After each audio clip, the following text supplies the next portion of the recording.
నమస్తే, welcome to ఉన్నది ఉన్నట్టు. శివాజీ విగ్రహావిష్కరణ మీ గల్లీలో కానీ మీ చుట్టుపక్కల కానీ ఈ మధ్య శివాజీ విగ్రహావిష్కరణ జరిగిందా?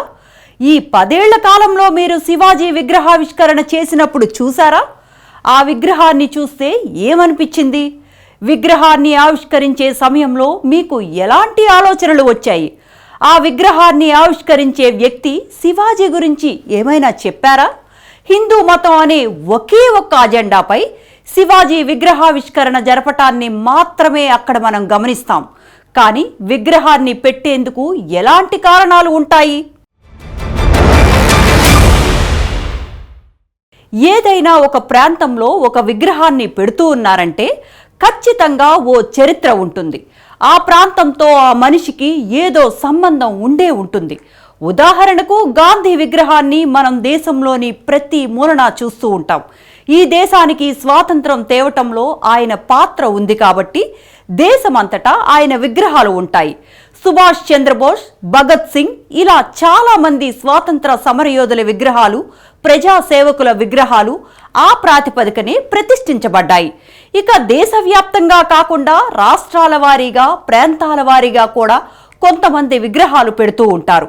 ఉదాహరణకు తెలంగాణలో కొమరం భీం, చాకలి ఐలమ్మలు ఈ ప్రాంతం కోసం పోరాటం చేశారు కాబట్టి వాళ్ళ విగ్రహాలు పెట్టడం మనం చూసాం. అయితే ఇటు తెలంగాణతో పాటు అటు ఏపీ, ఈ మధ్య తమిళనాడు, కిందన కేరళలో కూడా శివాజీ విగ్రహాలను ప్రతిష్ఠించటం మనం చూస్తూ ఉన్నాం. మరి మహారాష్ట్రకు చెందిన శివాజీ విగ్రహాలు ఇక్కడ ఎందుకు పెడుతున్నారు? ఈ ప్రాంతానికి ఆయన చేసిందేంటి? ఆయనకు ఈ ప్రాంతానికి సంబంధం ఏంటి? Let's watch.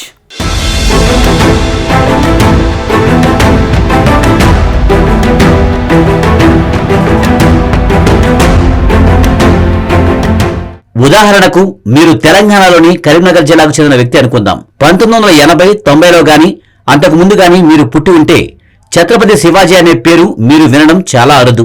తెలంగాణలోని ఉమ్మడి 10 జిల్లాల్లో మహారాష్ట్ర సరిహద్దు జిల్లాలు మినహా మిగతా జిల్లాలో శివాజీ ప్రస్తావనే గడిచిన 10 ఏళ్ల క్రితం ఉండేది కాదు. ఇంకా చెప్పాలంటే శివాజీ పేరు అంటే ఎవరో కూడా ఇక్కడ ఎవరికీ తెలియదు. కానీ గడిచిన 10 ఏళ్లుగా తెలంగాణతో పాటు తమిళనాడు, కేరళ, ఆంధ్రప్రదేశ్లలో శివాజీ విగ్రహాలు పెద్ద ఎత్తున పెడుతున్నారు. దీనికి భారీగా ప్రజలు కూడా హాజరవుతున్నారు. విగ్రహం ఎవరిది అంటే శివాజీ విగ్రహం అంటారు. కాళ్లు పైకి లేపిన ఓ గుర్రం, దానిపై కత్తి పట్టుకున్న ఓ వ్యక్తి, తలకు ఓ పాగా, విగ్రహావిష్కరణ సమయంలో అర్థం కాని హిందీ, మరాఠీ పాటలు. ఇది ఇక్కడ జరిగే తంతు.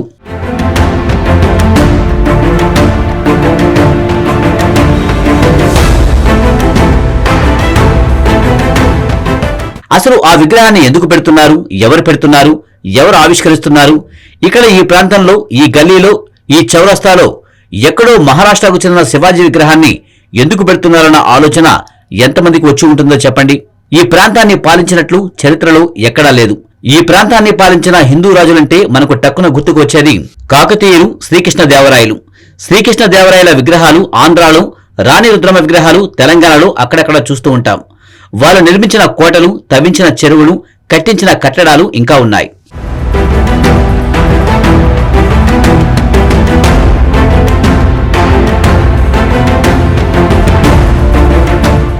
ఈ ప్రాంతంలో ఎప్పుడు ఏం చేశాడో తెలియని శివాజీ విగ్రహాలు ఈ 10 ఏళ్ల కాలంలో ఎందుకు పెడుతున్నారంటే దానికి కారణం ఓటు బ్యాంకు.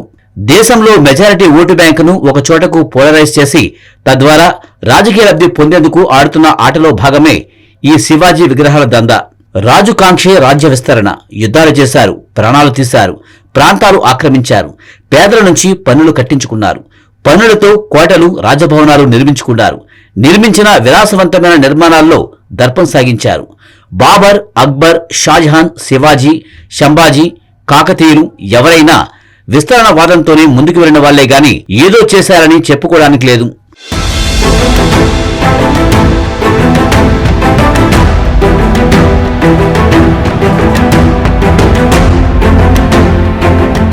ఇలా రాజరికమంతా పేదల కష్టం దోపిడీ సాగించిన పాలనే గాని ప్రజల కష్టాలు తీర్చిన పాలన ఏదీ లేదని చరిత్ర చెబుతున్న మాట. ఇలా ఈ దేశాన్ని అనేక మంది రాజులు పరిపాలించారు. ఆ తర్వాత బ్రిటిష్ పాలన ప్రారంభమైంది. ఆ తర్వాత ప్రజాస్వామ్య పాలన వచ్చింది. అయితే ఈ నీళ్లకు మళ్లీ ఇప్పుడు ప్రత్యేకంగా చరిత్ర పుటల్లో నుంచి ఓ రాజు పేరును బయటికి తీసి ఆ రాజు పేరుతో సినిమాలు తీస్తూ దందాలు చేస్తూ ప్రాంతాలతో సంబంధం లేకుండా ఆ ప్రాంతానికి ఏం చేశాడో చెప్పకుండా కేవలం హిందూ జనోద్ధారకుడన్న ట్యాగ్ లైన్ తగిలించి విగ్రహాలు పెట్టేస్తూ మందిని పోగు చేసే ప్రక్రియ సాగుతుంది. ఆ విగ్రహం పెట్టే సమయంలో ఒక్కడంటే ఒక వ్యక్తి ఆ విగ్రహం ఇక్కడ ఎందుకు పెడుతున్నారో చెప్పిన పాపాన పోలేదు.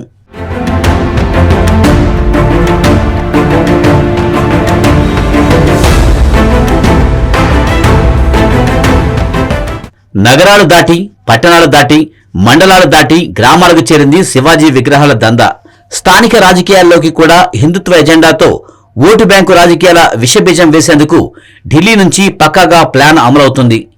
నిజాముల పీడిత పాలనను పోగొట్టింది శివాజీ కానప్పుడు, ఇక్కడ ప్రజాస్వామ్య పాలనలో శివాజీ పాత్ర లేనప్పుడు, కాకతీయ పాలనకు ముందు గాని ఆ తర్వాత గాని ఈ ప్రాంతంతో శివాజీకి సంబంధం లేనప్పుడు ఇక్కడ ఇబ్బడి ముబ్బడిగా శివాజీ విగ్రహాలు ఎందుకు పెడుతున్నారనేదే అసలు ప్రశ్న.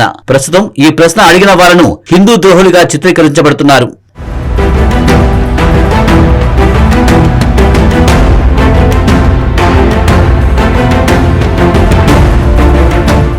ఈ ప్రాంతానికి శివాజీ ఏదో చేస్తే మన తాతలు అమ్మలు మనకు చెప్పేవాళ్ళన్న విషయాన్ని కూడా మర్చిపోయి శివాజీ విగ్రహాన్ని ఆవిష్కరిస్తున్నారని తెలియగానే వెళ్లిపోయి కళ్ళప్పగించి చూస్తున్నారే గాని ఇక్కడ ఎందుకు పెడుతున్నారన్న ప్రశ్న ఎవరికీ రావడం లేదన్నది వాస్తవం. ఎవరికై ఈ ప్రశ్న ఎదురై ఎవరిని అడిగితే ఆ విగ్రహం పెట్టే ప్రదేశంలో ఒకరి వద్ద సమాధానం ఉండదు. ఒకరిద్దరు మాత్రం అప్పట్లో రాజుల కాలంలో ముస్లిం రాజులను చంపి హిందువులను కాపాడింది ఈయనేరా అంటారు. అంతే, వారికి కూడా అంతకు మించి తెలిసిందేమీ ఉండదన్నది వాస్తవం.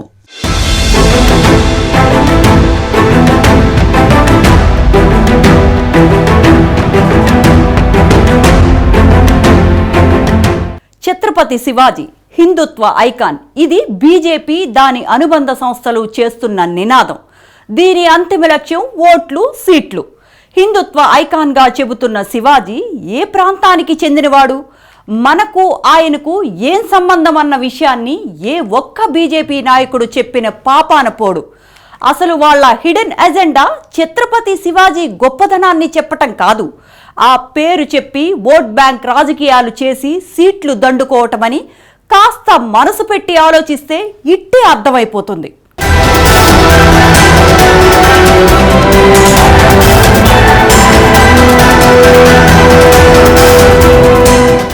సంఘ్ పరివార కుదుల నుంచి వచ్చిన సంస్థలు బీజేపీ పార్టీ బలోపేతానికి వెనుక నుంచి పనిచేస్తుంటాయి. ఎంచుకున్న ప్రాంతాల్లో మతం ప్రాతిపదికన జనాలను విడగొట్టి అప్పటి వరకు కలిసే ఉన్న రెండు మతాలకు చెందిన ప్రజల మధ్య చిచ్చుపెట్టి మెజారిటీ ప్రజల మనోభావాలను పైకి లేపి మైనారిటీలకే ప్రాంతీయ పార్టీలు మద్దతు ఉందని సాకు చూపి ఆ తర్వాత మెజారిటీ వర్గాన్ని బీజేపీ ఓటు బ్యాంకుగా మార్చడంలో బీజేపీ అనుబంధ సంస్థలది అందివేసిన చెయ్యి. ఇలాంటి రాజకీయాలు గతంలో దక్షిణాదిలో పెద్దగా కనిపించేవి కావు. కానీ ఈ మధ్య దక్షిణాదిలో కూడా ఈ పోకడ పెరిగిపోయింది. అటు ఏపీ, ఇటు తెలంగాణ, మరోవైపు తమిళనాడు, కుదిరితే కేరళలో పాగా వేసేందుకు బీజేపీ తన అనుబంధ సంస్థలు తెర మీదకు తెచ్చిన ముఖమే ఈ ఛత్రపతి శివాజీ.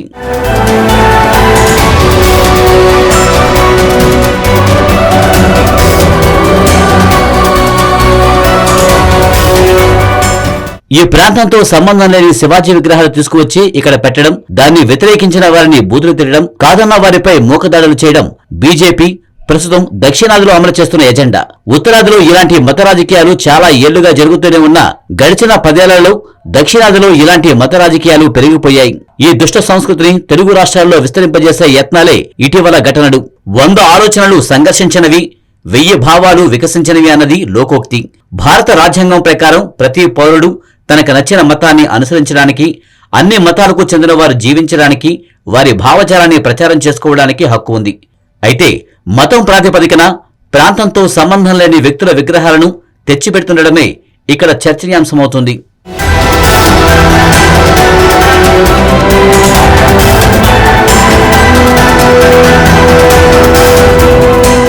కులమతాలు తేడా లేకుండా స్నేహం, సౌభ్రాతృత్వం వెల్లివెలిసిన నేల మన భారతదేశం. ఐక్యమత్యమే మహాబలంగా మెరిగిన ఇక్కడి ప్రజల మధ్యకు పాలకులు దేశపూరిత ప్రసంగాలు చొచ్చుకుపోతున్నాయి. విద్వేషాన్ని విషంగా నింపేస్తూ దేశాన్ని ఎంతలా నాశనం చేస్తున్నారు. 2023తో పోల్చితే 2024లో ఈ ధోరణి బాగా ఎక్కువైంది. గత ఏడాది ఏప్రిల్, జూన్ మధ్య జరిగిన సార్వత్రిక ఎన్నికలు, ఆ ఏడాది చివర్లో నిర్వహించిన మహారాష్ట్ర, జార్ఖండ్ ఎన్నికల్లో పాలక పార్టీలు చేసిన ప్రసంగాలు ఈ విద్వేష ప్రచారాల వ్యాప్తికి కీలకంగా పనిచేశాయి. బీజేపీ ఎన్నికల ప్రచారంలో ఎక్కడ చూసినా శివాజీ ప్రస్తావన తీసుకువస్తుంది. అంతేందుకు ఏకంగా ప్రధాని మోడీనే బీజేపీ, దాని అనుబంధ సంస్థలు శివాజీతో పోల్చాయంటే హిందూ ఎజెండాకు శివాజీ రంగు పులిమి ప్రజల మీద ఏ స్థాయిలో రుద్దే ప్రయత్నం చేస్తున్నారో అర్థం చేసుకోవచ్చు.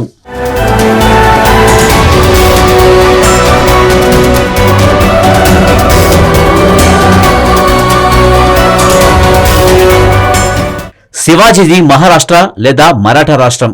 ఆయనకు మతం, కులం, ప్రాంతంతో సంబంధం లేదని చరిత్ర చెబుతుంటే, మహారాష్ట్రకు చెందిన రాజు విగ్రహం తెచ్చి హిందుత్వ ఐకాన్ అంటూ కీర్తిస్తూ ఇక్కడ ప్రజలను గొర్రెలను చేస్తూ విగ్రహాలు పెడుతూ పోతున్నారు. ఆ ప్రాతిపదికన శివాజీ పేరుతో రాజకీయాలు చేసేందుకు బీజేపీ ప్రయత్నిస్తోంది. శివసేన, ఎంఎన్ఎస్ పార్టీలు ఎప్పుడూ శివాజీ పేరును ఉపయోగిస్తాయి. ఆ పార్టీలు పుట్టింది శివాజీ పేరు చెప్పుకొని. అయితే ఇటీవల కాలంలో బీజేపీ కూడా శివాజీ పేరును వాడుకోవడం బాగా పెరిగిపోయింది. శివాజీ మహారాజ్ సామాన్య ప్రజలకు రాజు. ఆనాటి సామాన్య ప్రజల్లో మాత్రమే కాదు, శివాజీ సైన్యంలో సైతం ముస్లింలు ఉన్నారని చరిత్ర చెబుతోంది. అలాంటప్పుడు శివాజీ ముఖాన్ని ముందు పెట్టి చరిత్రను చిత్రవద చేసి ఆయన్ను హిందుత్వ ఐకాన్గా చిత్రీకరించి 2 బంతిపూల దండలు వేసి దాన్ని చూస్తున్న జనాలను బత్తాయిలను చేస్తుంది బీజేపీ.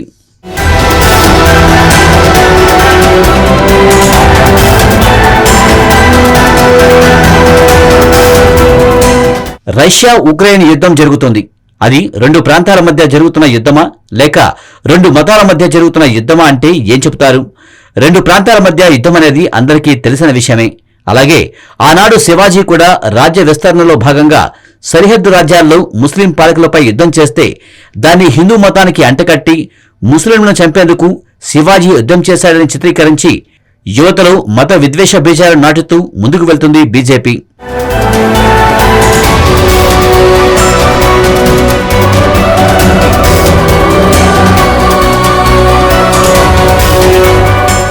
చరిత్రను ఎంత వక్రీకరించాలో అంత వక్రీకరిస్తూ దేశంలోని యువతను ఏ మాధ్యమాలు తీవ్రంగా ప్రభావితం చేస్తాయో గుర్తించి ఆ మాధ్యమాల ద్వారా వారిని తమ మత రాజకీయాల్లో భాగం చేస్తూ బీజేపీ ముందుకు వెళ్తుంది. యువతను ఆకర్షించేందుకు ఎలివేషన్, సినిమాటిక్ డైలాగులతో కూడిన మసాలా ఉండాలి కాబట్టి ఆ హీరోటిక్ మసాలాను శివాజీ రూపంలో వాడుకుంటూ వారిని రెచ్చగొడుతూ పబ్బం గడుపుకుంటుంది. ఆ ప్రాతిపదికన దక్షిణాదిలో పాగా వేసేందుకు బీజేపీ ప్రయత్నాలు ముమ్మరం చేసింది. అందులో భాగంగా గల్లీలో శివాజీ విగ్రహాన్ని ఏర్పాటు చేస్తూ ముందుకు వెళ్తుంది.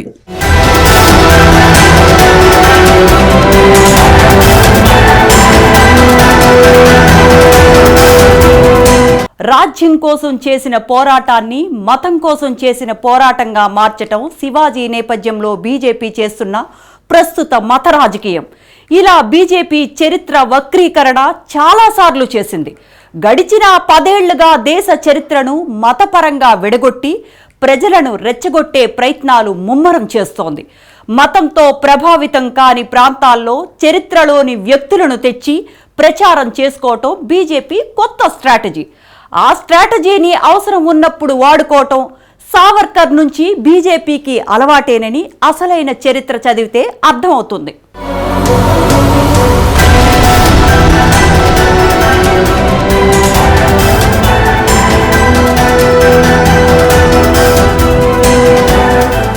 భారతదేశ చరిత్రను, చరిత్రలోని వీరుల కథలను తమకు అనుకూలంగా మార్చుకోవటం, తద్వారా ఓట్లు దండుకోవటం బీజేపీకి అలవాటుగా మారింది. సంబంధం లేని వ్యక్తులను తెర మీదకు తీసుకొచ్చి వాళ్లు చరిత్రలో మనకు ఏదో చేశారని చిత్రీకరించి తద్వారా లేని మనోభావాలను కల్పించి వాటిని రెచ్చగొట్టి ఎన్నికలు వచ్చినప్పుడు దాన్ని తమ అచీవ్మెంట్ గా ప్రకటించుకొని ఓట్లు దండుకోవటం బీజేపీకి పరిపాటే. హిందూ, ముస్లిం, యూరోపియన్ మహాయుగాలుగా భారతదేశాన్ని విడగొడుతూ చరిత్రను మతం ప్రాతిపదిక ప్రకారం చేసేందుకు సామాజిక మాధ్యమాలను బీజేపీ విస్తృతంగా వాడుకుంటుందని చెప్పటానికి ప్రత్యక్ష ఉదాహరణే ఈ శివాజీ విగ్రహాల తంతు.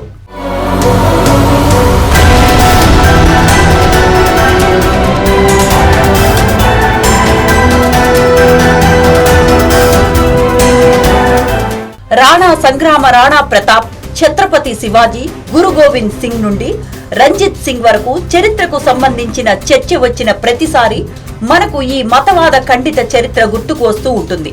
ప్రస్తుతం కేంద్రంలో అధికారంలో ఉన్న బీజేపీ అసలు ప్రాంతీయ పార్టీలు, విపక్ష పార్టీలను అన్ని రాష్ట్రాల నుంచి తుడిచేయాలన్న లక్ష్యంతో ముందుకు వెడుతోంది. అందులో భాగంగానే బీజేపీ పెద్దలు మోదీ, అమిత్ షా, యోగి ఆదిత్యనాథ్లు తరచూ శివాజీ పేరు ప్రస్తావిస్తూ విద్వేషపూరిత ప్రసంగాలు చేస్తున్నారు.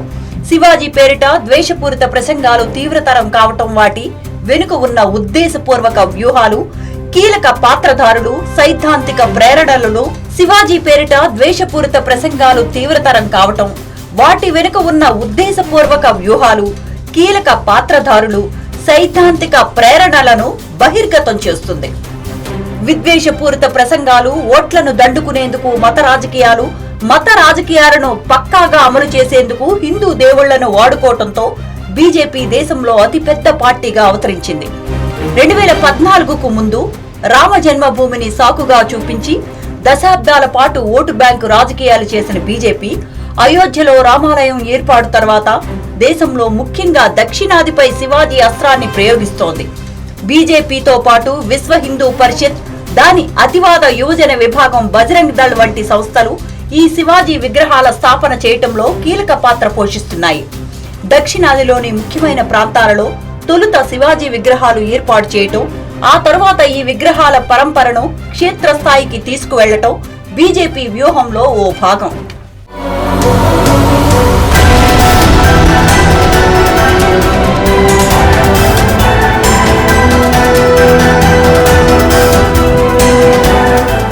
శివాజీ విగ్రహాలను ఓసారి ఏర్పాటు చేసిన తరువాత సందర్భం వచ్చిన ప్రతిసారి ఆ విగ్రహానికి పూలమాలలు వేస్తూ తమకు అనుకూలంగా పరిస్థితులు మార్చుకుంటూ ఆ ప్రాంతంలో ఉండే మెజారిటీ ఓట్ బ్యాంక్ మిస్ కాకుండా పక్కాగా పోలరైజ్ చేయటమే బీజేపీ అజెండా. శివాజీ ఎవరు, ఏం చేశారు, ప్రత్యేకించి హిందువులకు చేసిందేంటి, ఆయన అప్పుడు ఏం చేస్తే ఇప్పుడు మనం పొందుతున్న ప్రయోజనం ఏంటి, ఏ ప్రాంత ప్రజల ప్రయోజనాల కోసం పోరాడిన వ్యక్తి శివాజీ అన్న ప్రశ్నలకు తావే లేకుండా, అలాంటి అర్థవంతమైన చర్చ జరపకుండా శివాజీని చరిత్రలో హిందువుల కోసం పోరాడినట్లు చిత్రీకరించి ఆ పోరాటాన్ని కొనసాగించాలంటే తమకే ఓటు వేయాలని ఆయన విగ్రహాలు పెడుతూ దంతాలు చేస్తున్నారు.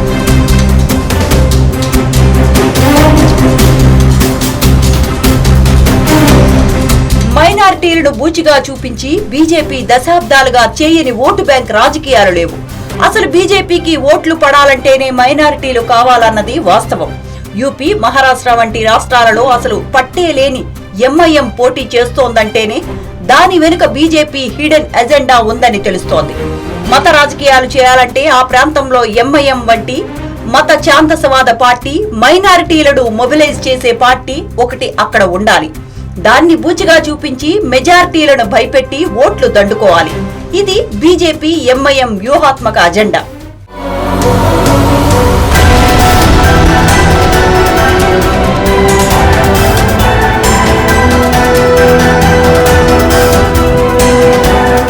తెలంగాణలోని రూరల్ ప్రాంతాల్లో ఎంఐఎం ప్రభావం అంతగా ఉండదు కాబట్టి శివాజీని తెరపైకి తెస్తూ విగ్రహాలు పెడుతూ పోతున్నారు. ఇటు ఏపీలోనూ ఇదే తంతు జరుగుతోంది. తమిళనాడులో ఇప్పుడిప్పుడే ఈ శివాజీ విగ్రహాల ఏర్పాటు కార్యక్రమం షురూ అయింది. ఎన్నికలు వచ్చినప్పుడు మాత్రమే కాదు, నిరంతర ప్రజలను మతం మత్తులోనే ఉంచేందుకు బీజేపీ ఇప్పుడు కొత్తగా ఎంచుకున్న అస్త్రమే సినిమాలు. చరిత్రలోని వ్యక్తులు తిరిగిరారు కాబట్టి మనం ఎలా చూపిస్తే అదే చరిత్ర అన్నది బీజేపీ ధీమా. చరిత్రలోని వ్యక్తుల జీవితాలను వక్రీకరించి వాళ్లు ఏదో చేశారన్న భ్రమను కల్పించటానికి బీజేపీ కొన్నేళ్లుగా విరివిగా వాడుకున్న మాధ్యమమే సినిమా. ఈ మధ్యకాలంలో వచ్చిన అలాంటి సినిమానే చావా. శివాజీ జీవితాన్ని ఎవరికి నచ్చినట్లు వాళ్లు మార్చేసుకుని వాడుకుంటుంటే ఆయన పెద్ద కొడుకు ఇంత గొప్పోడు అని పెద్ద పొడుగు సినిమా తీసి ఆ ప్రతిపాదనను చరిత్రకు వక్రీకరించే ప్రయత్నం చేశారు.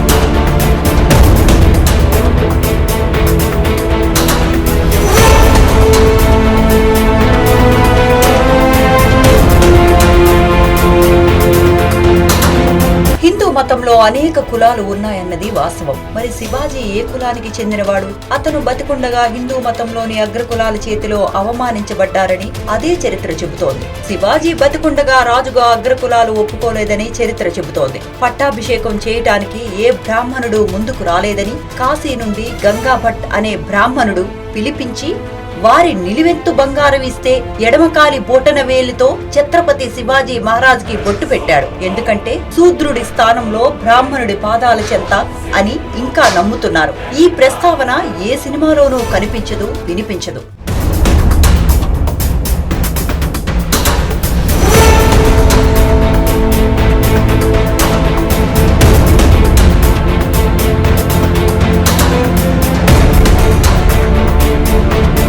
శివాజీ మరణానంతరం శంభాజీ సోదరుడు రాజారాంను రాజును చేద్దాం అనుకున్నారు. కానీ మొత్తానికి తన వైపునకు అనుకూల పవనాలు వీచేలా చేసి శంభాజీ రాజయ్యాడు. రాజయ్యాక పక్క దేశాలపై మిలిటరీ క్యాంపెయిన్ చేశాడు.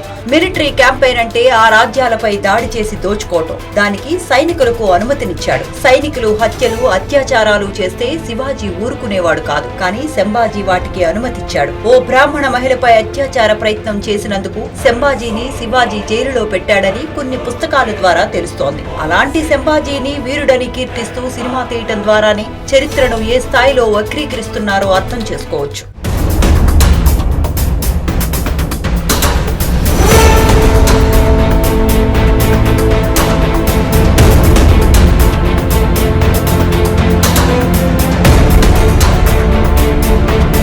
ఇదిలా ఉంటే బీజేపీ నాయకులు ఆరాధ్య దైవంగా కొలిచే సావర్కర్ రచనలను నెటిజన్లు పంచుకుంటున్నారు. శంభాజీపై హిందుత్వ నాయకులు, సావర్కర్ తో పాటు ఆర్ఎస్ఎస్ నాయకుడు ఎంఎస్ గోల్వల్కర్ చేసిన వ్యాఖ్యలు ప్రస్తుతం సోషల్ మీడియాలో వైరల్ అవుతున్నాయి. హిందూ జాతీయవాది వినాయక్ దామోదర్ సావర్కర్ తన పుస్తకం అయిన హిందూ పాదసాహిలో శంభాజీ గురించి ప్రస్తావించాడు. ఇందులో శంభాజీని మహాయోధుడిగా కొనియాడినప్పటికీ అతని వ్యక్తిగత జీవన శైలి, పాలనా సామర్థ్యంపై వీర్ సావర్కర్ కొన్ని విమర్శలు చేశాడు. సావర్కర్ అభిప్రాయంలో శంభాజీ మహారాజ్ తన తండ్రి శివాజీ మహారాజ్ స్థాపించిన మరాఠా సామ్రాజ్యాన్ని సమర్థవంతంగా నడపలేకపోయారని తెలిపాడు. అలాగే అతడికున్న మద్యపాన అలవాటుతో పాటు స్త్రీల మీద వ్యామోహం వలన మరాఠా సామ్రాజ్యం పతనానికి దారితీసిందని తెలిపాడు. సావర్కర్ దృష్టిలో శంభాజీ ఒక వీరుడైనప్పటికీ హిందుత్వ ఆదర్శాలకు పూర్తిగా ప్రతీకగా నిలవలేకపోయారని రాసుకోవచ్చాడు.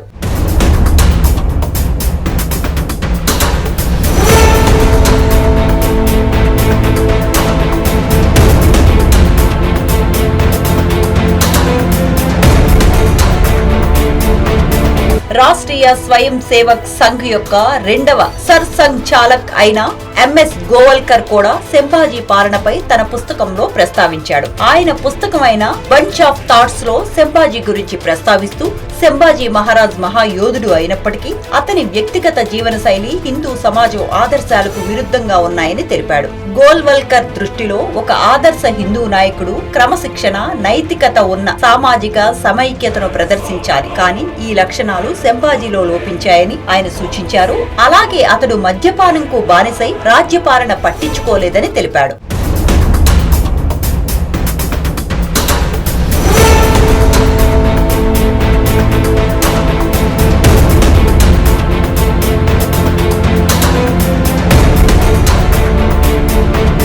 ఇలా బీజేపీ ఆరాధ్య నేతలే శంభాజీ లోపాలను ఎత్తి చూపుతుంటే శంభాజీ గొప్పవాడు, హిందువుల కోసం ఏదో చేశాడంటూ సినిమాలు తీస్తూ డబ్బులు దండుకుంటూ మతం మత్తును సినిమాల ద్వారా ఎక్కించే ప్రయత్నాలు చేస్తున్నారు.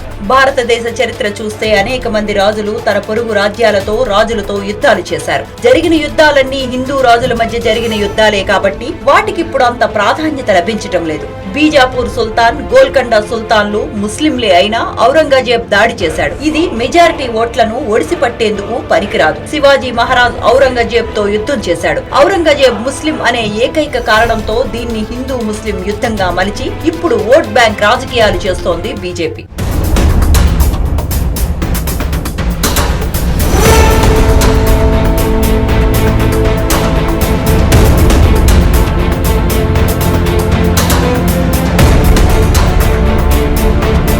మైసూర్ మహారాజ్ వడయార్ హిందువే అయినా శంభాజీ యుద్ధం చేశాడు. అప్పుడు కనిపించలేదా శంభాజీ వీరత్వం? హిందూ అనే మతం పేరు మీద ఒక పార్టీ ఓట్లు చేసుకోవాలనుకుంటూ ఉంటే ఈ సినిమా వాళ్ళు డబ్బులు చేసుకోవాలనుకుంటున్నారు. ఈ రెంటికి మతాన్ని రెచ్చగొడుతున్నారు తప్పితే వీళ్లకు ఏ మాత్రం ఆ మత ప్రజల మీద ప్రేమ లేదన్నది వాస్తవం.